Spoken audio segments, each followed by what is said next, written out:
Hi guys, for today's video, maghimataw or magluto tag atsal. Handa ko kay among papaya. And after ma-slice, mag-slice po ta sa lamas. Mga panakot sa iya. Hay carrots, bell pepper, luya, sibuyas, and bubay. Na natong lapuan o pinakurat lang. Kaya aron, hindi malata. Kaya ito pa siyang gisahon later on. So after kuan, i-drain na to sa tubig. And set aside. Yan, discard lang guys. Iwa may itong akong strainer. Pagkaman is nagbutang tag oil sa kawa. It's up to you na kung sige daghan sa oil and naglunod sa lamas, sili, ahos, bombay, luya, and siling atsal. Except sa carrots kay malata. Sige, ato daw bisadaan. May kasmaka sa tumulos ang aroma. Mix. Ano lunod na to ang atong pinakasalan niya. Papayas. And may kasmekas para evenly distribute ang atong spices and cook naman ang lasa.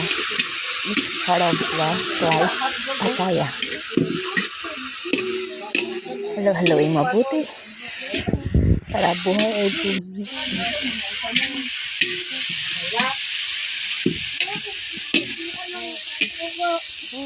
Canada ingredients is sili na siya para may touch of spiciness lang. Kaya I like first na mong gama is grabe kahalang. Nabusog na lang kag-inog tubig.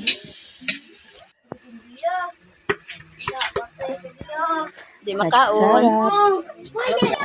Kasi niya suka. Patis. Mekas. Actually guys, kin siya sweet and spicy and naturally na siya kato atsara na koan inaslom ketchup para may buhay naman tanaw ng ato ang kapaya so natong natsang gigama ano pa sayang mekas. By the way guys, ang kong papaday ang nagluto kanina at sa